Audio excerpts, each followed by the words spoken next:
Hi, it's Ralph Fernelli. Welcome back to the Economics for Inclusive Prosperity podcast. My guest today, University of Oxford economist Max Kasy, is pushing back hard on the notion that artificial intelligence is an unstoppable technological tidal wave heading our way as we stand on the beach waiting powerlessly for it to crash over us.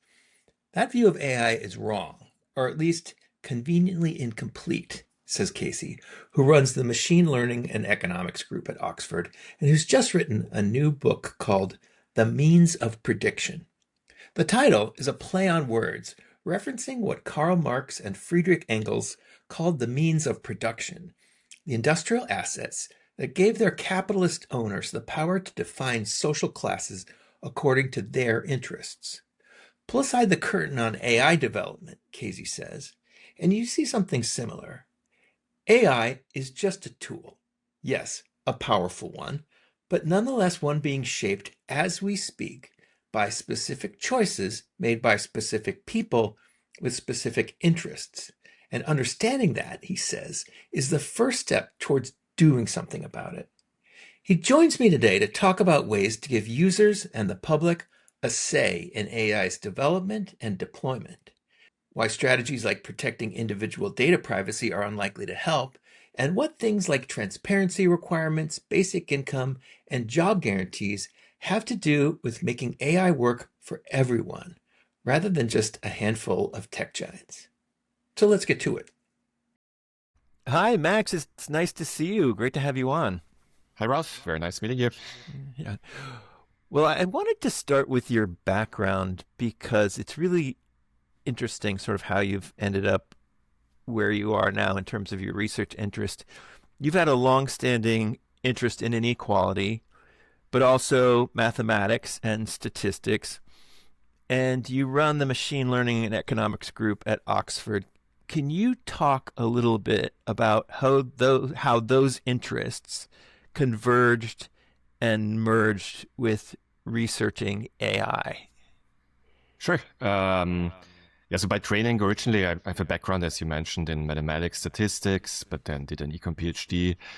And for a long time, I was kind of focused on issues of methods, empirical methods in economics, so like econometrics, in the context of labor markets, labor market inequality, public finance, settings like that. And so over the last 15 years, then kind of I've slowly moved into working more on machine learning, foundations of machine learning, which was kind of a natural step coming from the statistics side.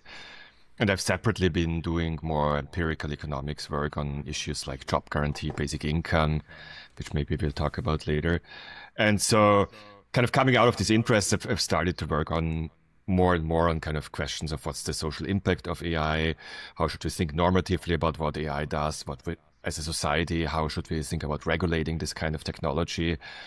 And so that's kind of where the background for this book came from. And over the last few years, I've been organizing events in this space in Oxford, like our reading group on machine learning and economics, and the workshop series on various topics in the space. Yeah. So let's talk about your book for a second, and how the development of AI has been shaped by human decisions, which is a key point in your book. How it's been shaped by human decisions of what you call the ownership class versus some, organic march of technological progress. That seems to be a fairly popular sort of opinion that AI is almost synonymous with inevitability, but you're saying it's not some kind of unstoppable force in and of its own, but its development's been shaped by human decisions made by an ownership class about development and deployment, and that like these Hollywood portrayals of a sentient AI takeover are kind of stories that serve certain interests by hiding the fact that there's this Wizard of Oz behind the veil. So are our robot overlords really just avatars for our economic overlords? You get to a very important point here right away. So I think AI, like with AI as with technology more general, it's often this story that we hear. It's kind of just something happening to us. It's the march of progress. There's nothing you can be that can be done about it. And at best, we can try to adapt or maybe retrain to not all lose our jobs. And I think that's really wrong at a very fundamental level. And it's maybe even more obviously wrong for AI than for other technologies, because AI kind of by construction is optimization. So often there's kind of this mystification of what AI is, right? Thinking about sentience or autonomous agents and so on. But if you look under the hood, what's going on, it's really always optimization. There's some kind of numerical objective that the algorithm tries to make as large as possible. That's usually called a reward function or a loss function. And so then the question is, who gets to choose this objective? And that's kind of the key question that the book focuses on. Who gets to choose what AI optimizes? And then, as you said, who gets to choose it in practice? That's basically the people who control the relevant inputs for AI. And that's where the title of the book comes from, the means of prediction. So who controls the data, who controls the compute and so on that's necessary to build modern AI. Yeah, I definitely want to get into optimization because I think that's a really interesting issue, sort of and it's an issue where economics and AI really intersect. But I wanted to continue on this thread about sort of the power of who controls the prediction, of who controls predictions. Can you talk a little bit about the impact of predictive power on individuals and society, and whether we realize exactly how much power is concentrated in the ability to control predictions that way? Yeah, so one of the key components or key ingredients for modern AI is prediction, which is a part of what's called machine learning. So basically the automated analysis of data. And that can take many forms, right? So that can take things like predicting from an image, from the pixels in an image, what you see in that image, like facial recognition. That can be predicting from a preceding sentence, what's the next word to come in language modeling. But that also involves prediction that's kind of at the level of humans, at the level of individuals. And those are in some ways the most insidious and most socially consequential applications of AI to date, I believe. And they're a bit more mundane maybe than the language models that have garnered all the attention in the last couple of years. And that involves all kinds of things like the management of gig workers, right? Setting wages and work times and who gets jobs and so on. The screening of job candidates. If you apply for any bigger corporate job these days, some algorithm is going to screen your CV. That involves basically filtering our entire access to reality in some sense when you use search engines, social media, that kind of determine what we see about our friends, what we see about the news, what we see about the world at large. And that maybe most consequentially involves applications of AI by state actors like predictive policing and incarceration. Immigration and Customs Enforcement is using algorithms to target their raids. Or right, the Palantir. Yeah, the Palantir. Exactly, Palantir and many other data providers at this point. Yeah. And at the most extreme level in warfare, right? Like in Gaza, it was algorithms that decided who gets killed and when. So those are all obviously very consequential if you're at the receiving end of these algorithms, and they're all based on some level, some form of predictions at the level of individuals. How much are you willing to pay? What ad are you going to click on? What's going to keep you on the website?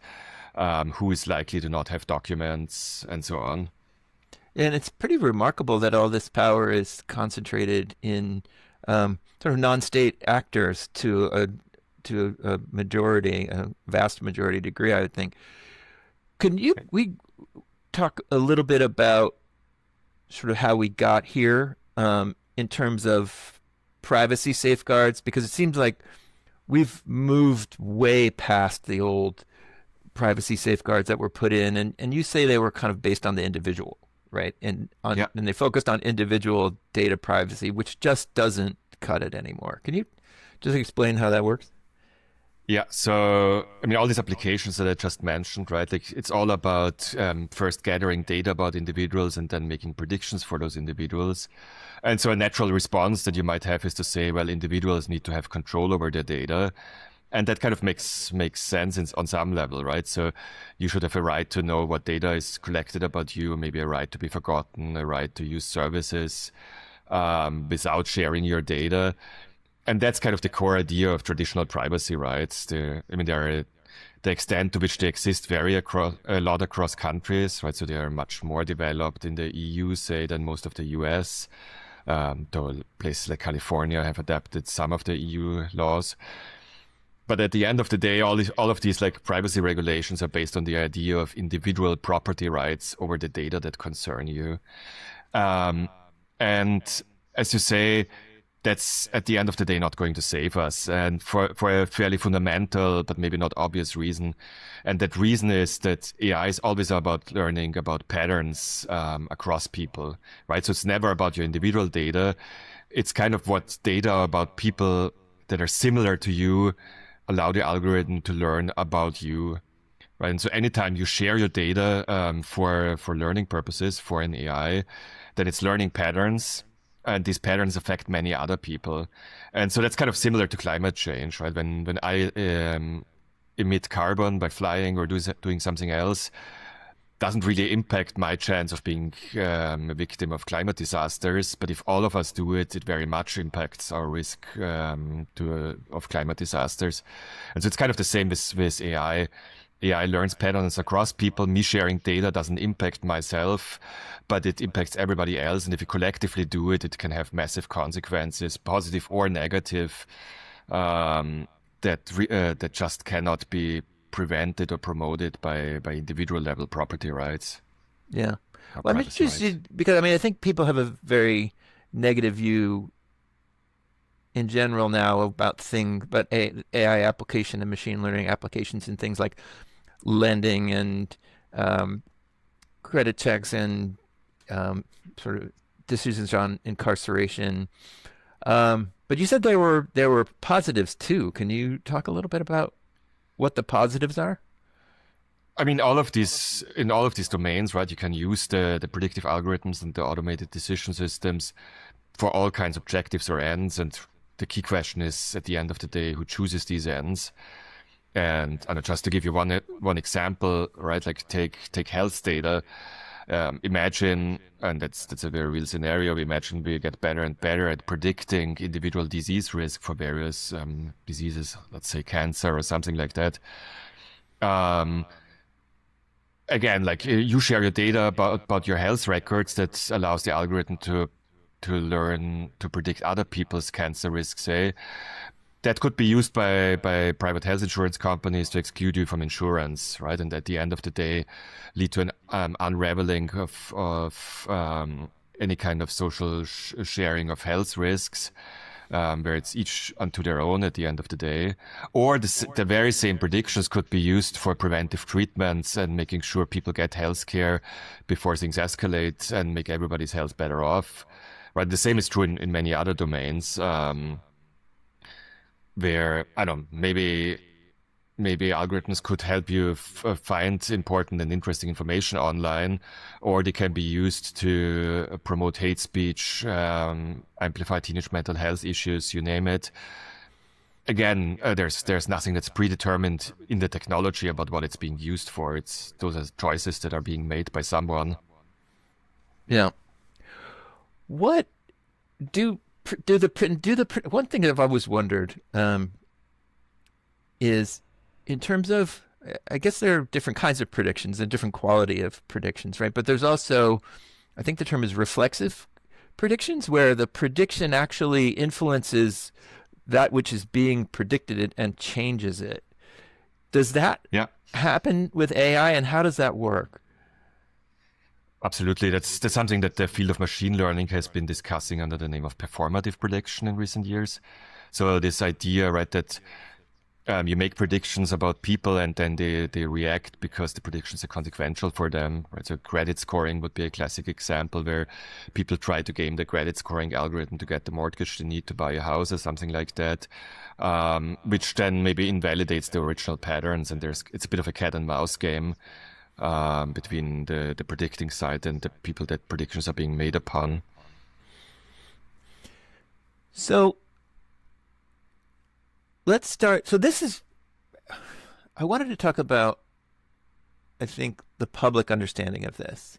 How important is it for the public to develop a good understanding of this? And I think this falls into a category of what I've sort of traditionally called priesthoods, where it's a topic where you have a certain class of people who say, like, I am the one who understands this. You need to take my word for what it means, and therefore it's too complex for you to understand. So why should you really bother learning about it to the extent to where you want to participate in the process of decision making about it? Is it in fact AI and these issues, are they in fact too complex for the general public, or is there a way to inform the general public about them in a way that empowers them enough to say, I want to say over this, I want to go to my, either help create a new avenue for public input, or I want to go to an existing avenue like my congressman or my state representative and have some input on this? Yeah, so one of the key arguments my book tries to make is that at the end of the day, it's not that complicated. And it's very much in the interest of certain parties to make it look more complicated than it is. But the basic ideas for AI, I mean, for once, they have been actually around for a long time, right? So it's not that we invented statistics and machine learning yesterday. Many of these ideas are 200 years old, and in a more specific modern forms, maybe 70 years old. It's just that they've come to a level where they became useful for different application domains as we scaled up the data. What's an example of a 200-year-old? That's interesting to me. What's an example of a 200-year-old aspect of this? I mean, so the original applications that people were interested in, like predicting the trajectories of different planets or stars and so on. So that's where some of the original statistics was developed, and later became more like state-level predictions as government statistics became developed. But the kind of core technology of predicting some outcomes based on some other variables, those ideas have been around for that long. And that same technology can be used in all kinds of domains and becomes useful once the scale of the inputs becomes large enough. And so that's been happening over time, over the last 20 years, especially first, say, with things like image recognition, more recently with things like language modeling and so on. But the basic underlying ideas, again, the same. It's just the massive scale of the inputs and the compute needed for these domains that's changed. And so I think these basic ideas are actually broadly accessible. And what are these basic ideas? I mean, at the most fundamental level, again, it's this idea that AI is optimization. So there's some objective, some goal that somebody has to choose, and some set of actions that the algorithm can choose from, and some information it does that based on. And that's, in some sense, the most basic information that's already enough to have a lot of the important discussions here. Right. So then under the hood, obviously, there's a lot of kind of more intricate technical things going on. But in many ways, there's a secondary and don't change that much what's happening at the end of the day.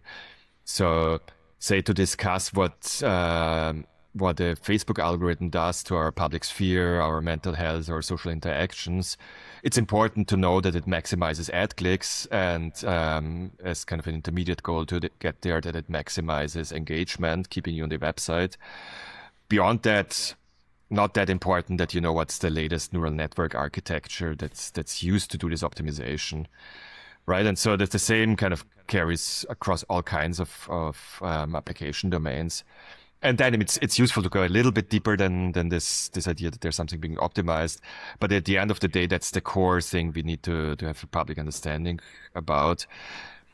And then, of course, you hear, especially from industry representatives, a lot like, this is all very complicated, you can't understand it. That's kind of the pitch they give to policymakers.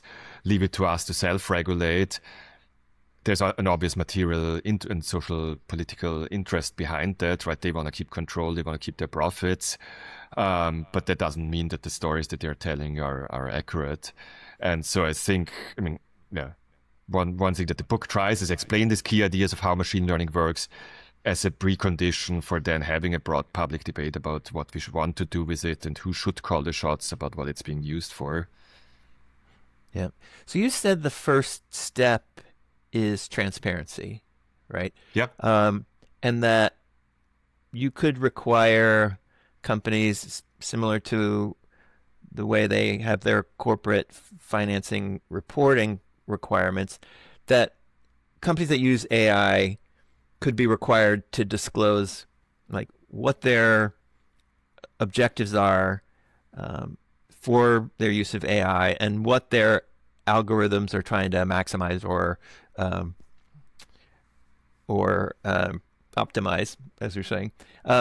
What how how do how do you make that a reality in the sort of political and political economic economic political sphere we're operating in right now? Yeah. So maybe to take a slight step back from that, right? What I would argue is that kind of the normative endpoint that we should aim for is that people have a right to determine their own lives and to have self-governance or democracy at the end of the day, because it can't just happen at the level of each of us for our own. And so then there's the question: how do we get to the point where we kind of govern our own lives? And that's tricky, given that we are in a world that's quite far from that ideal. But as you say, I think one key step to get there is to understand the decisions that need to be made and the decisions that are being currently made. And I think one first key step could be and should be transparency legislation of the form that when those systems are being used, that we get clear information about what they are maximizing. Right. And I think that's something we could potentially get broader political buy-in for. We have the same thing for all kinds of other domains, right? Like any company has to do financial reporting, accounting that satisfies certain standards. Why not have anybody who deploys the algorithm do similar type of reporting of what are they maximizing? And I think once we know what's being maximized, then we can have much more of a meaningful public debate about, is this what we want? Do we want something else? In whose interest is it to maximize this? And that can be then a starting point to potentially change what is being maximized, in whose interests. Yeah. I mean, I think transparency is a really interesting subject when it comes to AI, because, I mean, some of these algorithms and these agents are even somewhat black boxes to the people that develop them. They don't really know how they necessarily know exactly how they work. So that's another interesting question, right? Where there's all this discussion: can we understand what AI does? Can we explain it?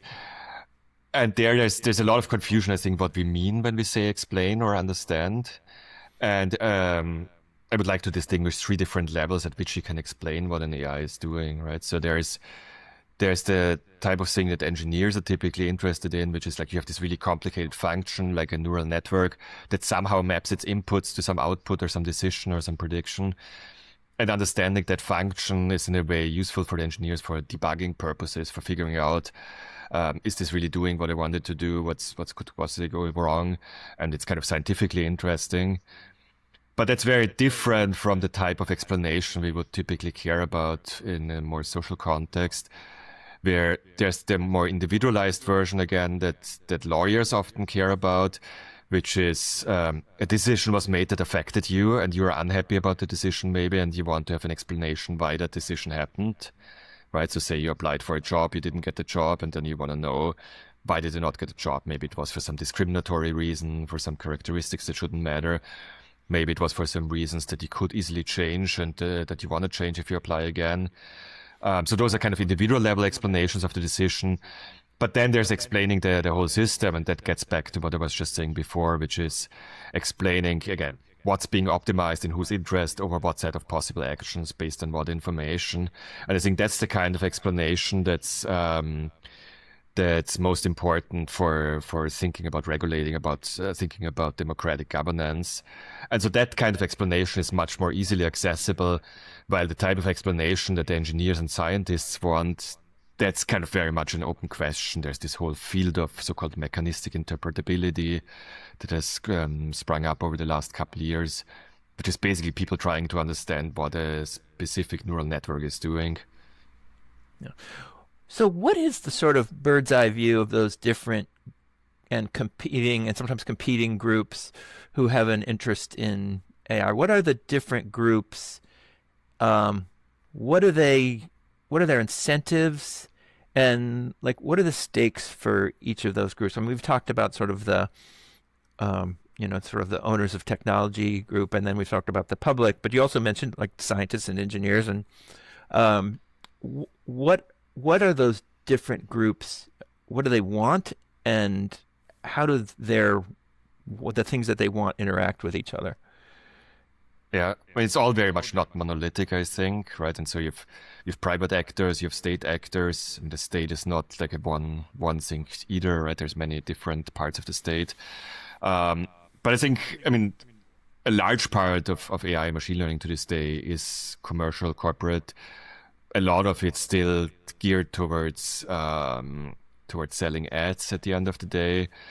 Another increasing share is trying to sell things to the defense sector, to the militaries around the world, and secret services and surveillance apparatuses. But then you, I think, or we need to also think about all kinds of people who don't necessarily currently control AI, but might have an impact on it. Right? And so that's what I discuss in the book under the header of agents of change, who could possibly move things in a direction that is more democratic, that makes it so that AI is more used in the general interest. And there, I think we really need to move away in discussions about AI from just talking to engineers. Right, so there's kind of often this focus on ethics of engineers, like essentially telling engineers to be nice. And obviously, there's nothing wrong with engineers to be nice, and there's nothing wrong, I think, with adding ethics courses to a computer science curriculum, but it's not going to solve the major social issues around AI. And the reason it doesn't is because if you work at a company that's whose bottom line is determined by how much ads they sell, then it might be nice that you care about hate speech online, but at the end of the day, you have to sell ads, right? Right. Maybe the ethics courses need to be in business school as well as even there, right? engineering Like school. managers too supposedly have a fiduciary responsibility to maximize profits, right? And so I think what we need to do is instead to talk to many different actors in society that could have an impact here. That's the different workers that are implicated, from like gig workers or the click workers who produce the data to train AI. That's the consumers of various AI products who maybe typically are less organized, right? There's usually not like a union of consumers, but still they could have quite an impact, and just through some like reactions to scandals, people leaving products if they're unhappy with what it's being used for and so on. Which impacts corporate decision making. There's the broader like public debate and media, which matter both because of what consumers and workers do, but also because of what regulators, policymakers do, what feeds through the political system. There's all kinds of actors in the state and judiciary that can have an impact, and all kinds of tools from more traditional regulations, things like monopoly and competition law, intellectual property law, privacy law, anti-discrimination law, technical standards, incredibly important here. All of those things kind of have an impact on how power over the inputs of AI is shifted, and at the end of the day, how power over AI is exerted and to what end. And so I think, really have to think much more broadly here than just talking to engineers and telling them to be nice. Yeah. So the title of your book references the Marx Engels phrase, the means of production.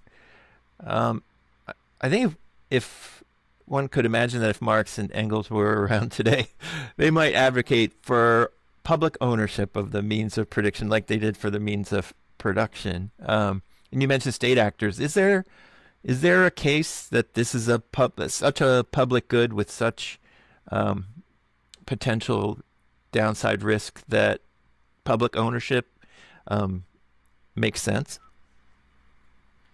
So I think, and I suspect even Marx and Engels might agree, is like the ultimate goal is not necessarily to have state control here, right? And that's also not what I would mean by democracy here necessarily. It's more like, again, that the people who are being impacted by something have a real say over what that thing is doing to them. And in a way, the good news is it doesn't have to happen all at once, right? We don't need to go out today and nationalize X and OpenAI. I think AI is being deployed on many levels, and we can start building democratic control at these levels, and not necessarily hand over control to whoever controls governments at the moment, right? This can be at your local school board that uses some algorithm for the teaching process. That can be at your workplace where you and your 10 colleagues have to figure out, should the AI be used to automate away your job or to make your job more interesting and productive? This can be used at telling your municipal police department what they should do about kind of using predictive algorithms to target their police patrols. That can be maybe at a non-local level, but at the level of online communities of interest, right? The users of a social media platform having a say over how feeds are selected on that platform, right? And so I think that's really what we should aim for here is building the power and shifting the control, not necessarily to like a monolithic state, but to the people who are being affected in different domains, and where it's not an all or nothing. It's like a continuous shifting of power in different domains through different levels, anything from technical standards that make it easier to switch platforms to transparency laws that make it easier to understand what's going on, what the algorithms are doing, and thereby build more real democracy in some way. So I wanted to turn, if we could, to the relationship between AI and economics. Yeah. You've said that economics and machine learning have things in common. We touched on this before, like optimization, probability, decision theory. And you've said that pretty much all of AI is basically optimization. And I think people's big problem with sort of the neoliberal mindset that we've had or the neoliberal path in economics has been that optimization mindset that reduces people basically to economic inputs. Is this just more of the same when we're talking about AI, or is that a danger, or is there a way around that? So I mean, I think at the level of kind of academic disciplines or intellectual frameworks, in a way that's a reason why an economist might write this book that I wrote, is that I think economics can, as a discipline, can serve a useful bridging function here between more technical discussions and broader social science and political discussions, where, as you say, just as the intellectual frameworks that we have as economists, or that are part of the standard econ curriculum, includes all those things that engineers and computer scientists in particular also think about, like optimization, like probability and uncertainty. But the big difference between those fields is that for an engineer, that the objective that they're optimizing is typically given, and then they're extremely good and sophisticated about how they achieve that objective. Whereas for an economist, it's natural to think about the fact that there's more than one person in the world, right? Which doesn't sound that surprising when you put it that way, but that's kind of the key point. So, and that there are different people who want different things, who have different resources, who have different values or interests or beliefs, who have different information. And so that brings us to a world where there's inequality, there's conflicts of interest, there is struggles over who controls these things.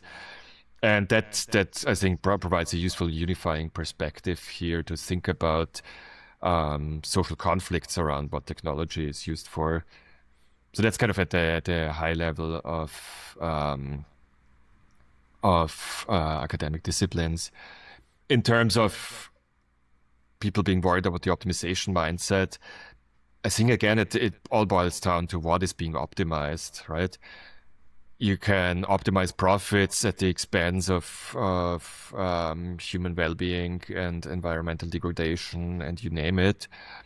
Or you can optimize something that's more like some combination of what you and I and everybody else cares for, and especially what those who have the least need or care for. And so optimization by itself doesn't mean much. It's all about optimization of what, I would say. Yeah. So one of the things your group at Oxford does is you're working on developing what you call a common research agenda, sort of at this place where machine learning and economics meet. What are the components of that research agenda as you see them so far in your work? Yeah, so what I've been trying to do there is to bring people together across different academic fields, right? And I think in a way, like machine learning AI provides an exciting opportunity for that. Among other reasons, just because there's so much hype and excitement around it right now that everybody wants to work in that field, and that makes it possible to have conversations across boundaries that are otherwise more rigid and across difference of disciplines. So that's one thing. The other thing is kind of goes in the direction of what I was already mentioning, that we have these foundations of statistics, of machine learning in particular, that all take this very specific decision focus, right? This idea, there's some objective that's given to you and you're trying to achieve that as well as possible.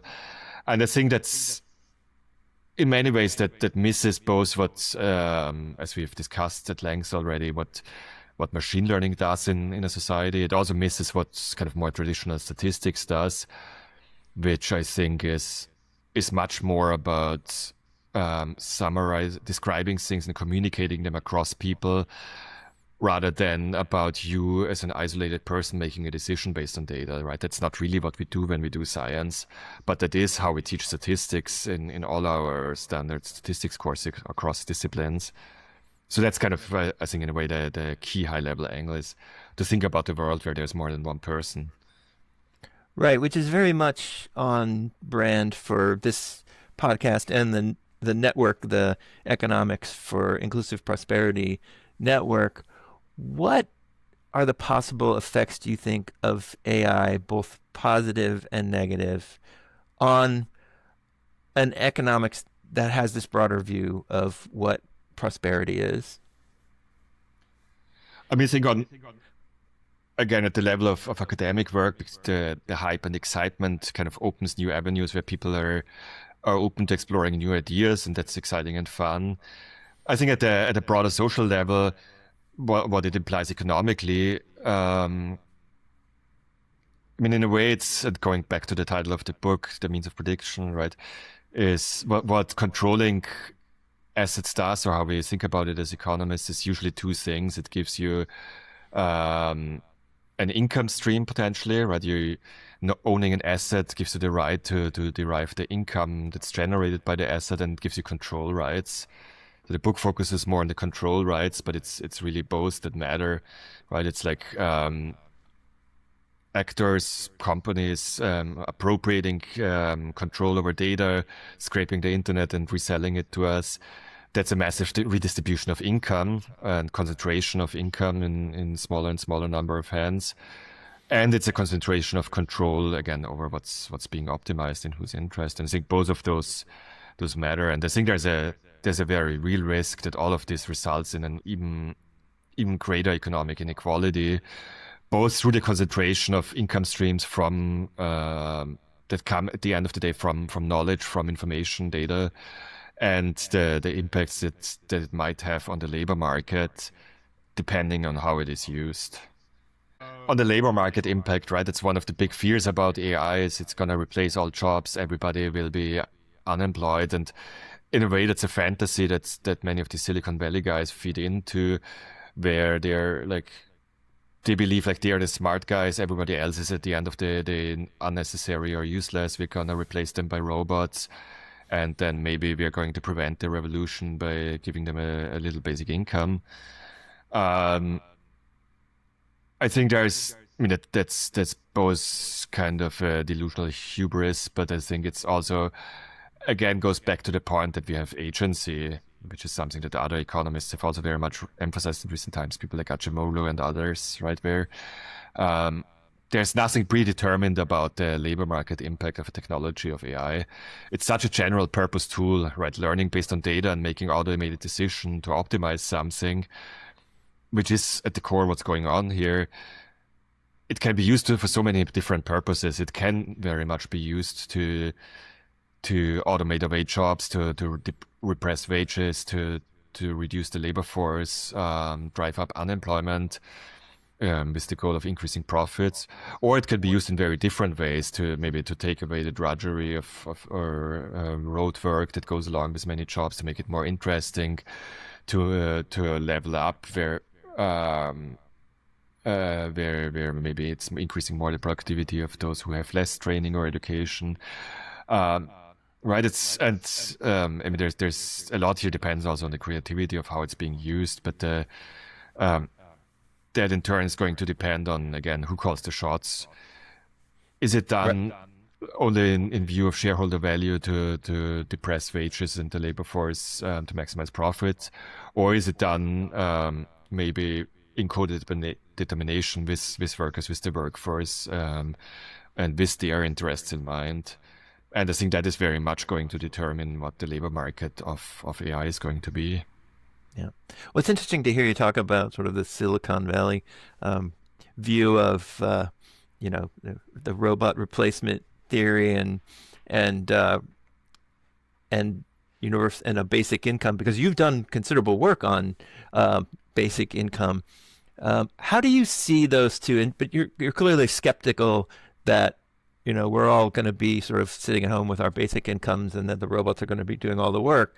What do you see as the actual relationship between sort of between basic income programs and the effects that AI is going to have on the labor force? Yeah. So as you say, like in kind of a separate line of work, I've done a fair amount of projects around basic income programs and job guarantee programs. A few large-scale field experiments, policy pilots we've been running over the last few years. And I think both of those are debates about basic income and about job guarantee are very fraught in many ways, because a lot depends on the fine print. And there's in a way like a lot of like false friends and false enemies you can have in these discussions, because different people mean very different things when they use these names. And I think that's very much true for basic income in particular, right? Where I already mentioned this kind of Silicon Valley idea of we're going to automate everybody away and then prevent the revolution with the basic income.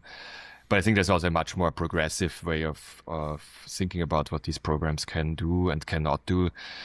And I personally, I would be very much in favor of us building like a safety net that's unconditional and universal, that gives outside options to everyone.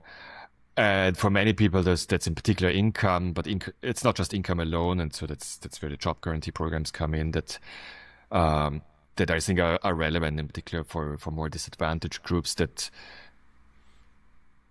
experience social exclusion, where like having a meaningful, well-paid, guaranteed employment has a lot of additional benefits beyond just the income, right? In terms of self-respect, social inclusion, social context, rhythm to the day, sense of meaning and purpose, and so on.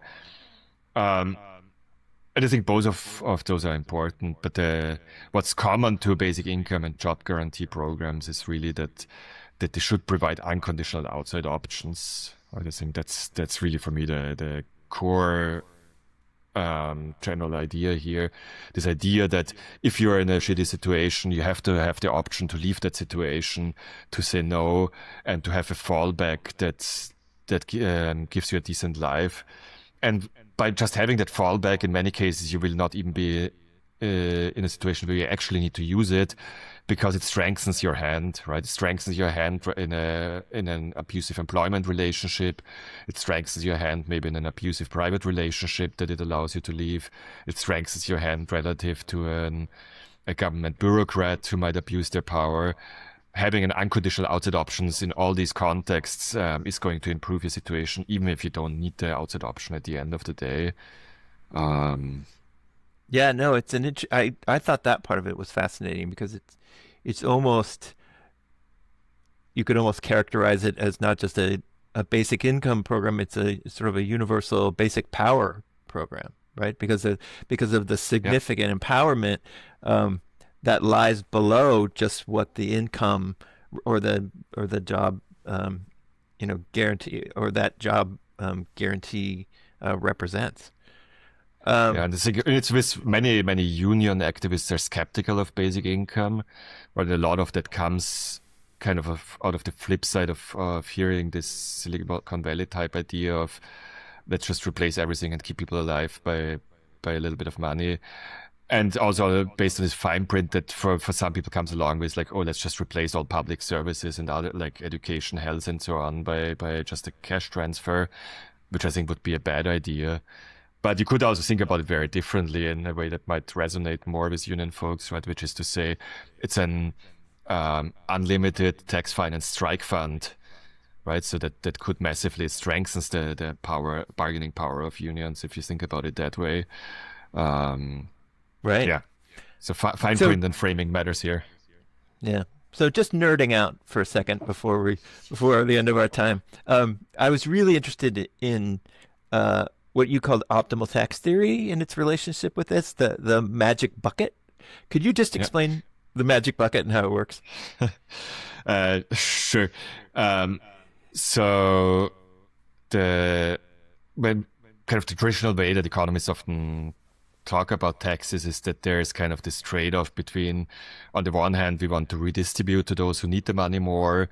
On the other hand, there are the incentive effects, where taxation might distort behavior, right? Where this idea is like if you have a progressive tax that kind of takes from the rich and gives to the poor, maybe either people work less, they save less, or they evade taxes more, and somehow that reduces the tax base. But for a lot of what we do at the lower end of the income distribution, especially in the US with programs like the Earned Income Tax Credit and so on, is actually like subsidizing low-wage labor as opposed to helping the truly unemployed. And that's, in a way, it's quite bizarre in some sense because, right, you could, in this case, you're like over-incentivizing labor supply, right? There's inefficiently low labor supply, but there's also inefficiently high labor supply. And by subsidizing low-wage labor in that case, you both redistribute to employers of low-wage workers, you depress wages, and you're kind of incentivizing people to work more than would be socially optimal given maybe the other obligations they have. And so in this, in a way, from the perspective of very mainstream classic optimal tax theory, it would actually be clearly efficiency improving to not do that and give people a basic income instead, where you don't distort behavior in that way, whether away from working or towards working in the labor market. Instead, give people the choice, give people real autonomy to choose what's best for them, while giving them the basic material safety that a basic income could guarantee. That's great. Well, Max, thank you very much. This has been a really interesting conversation, and there's certainly a lot to chew on, a lot of possible avenues for further research. If you're interested in economics, but also if you're interested in the political side for advocacy and trying to realize some of these ideas to empower people and make this whole technological revolution we're going through a little bit more democratic. So I just want to say thank you, and this was great. Thank you so much, Ralph. This was fun. Thanks for joining us. The Economics for Inclusive Prosperity podcast is produced in collaboration with the Reimagining the Economy project at the Malcolm Wiener Center for Social Policy at the Kennedy School of Government at Harvard University. The co-producer of this podcast is Tony Ditta. The executive producer is Danny Roderick. If you like this podcast, please remember to subscribe on YouTube, Apple Podcasts, or your favorite podcasting app.